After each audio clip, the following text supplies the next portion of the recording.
Episcopul de Ungheni și Nisporeni, Petru, îndeamnă credincioșii la pace și rugăciune. Apelul vine în contextul protestelor organizate săptămâna trecută în centrul capitalei. Potrivit acestuia, neînțelegerile care apar în societate trebuie rezolvate pașnic și nu prin violență. Precuvioși și precucernici părinți, iubiți frați și surori, a sosit anul 2016 și cea mai...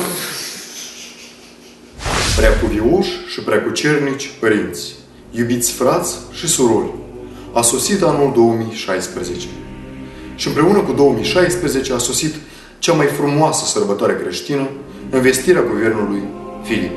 În noaptea învestirii Domnului a coborât din cer Îngerul Marian peste Fecioara Timofti și a spus: naște, naște chiar acum. Eu de la șeful vin de pe Cantemir, naște. Și s-a întâmplat minunea. Din păcate, mulți dintre voi au căzut pradă celui viclean și au ieșit în stradă să protesteze.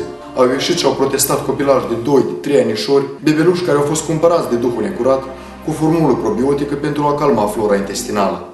Ei, de despre asta altădată. Dragi enoriași, un singur cuvânt am pentru voi. Opriți-vă! Opriți-vă cât nu e târziu. Și cum spunea Sfânta Evanghelie după Domnul Mântuitorul nostru Iisus Plahotniuc, urcați-vă încet pe o creslă, stați acasă, închideți geamurile, porniți televizorul cu Publica TV și dați de la bucătărie, de la cuhnă, din plitcă, drumul la gaz.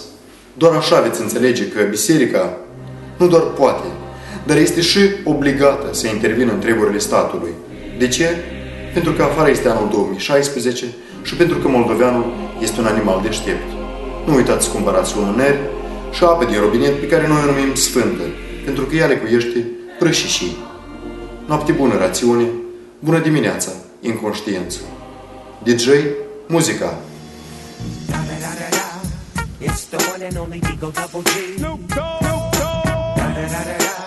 You know I'm mobbing with the D.R.E. Yeah, yeah, yeah.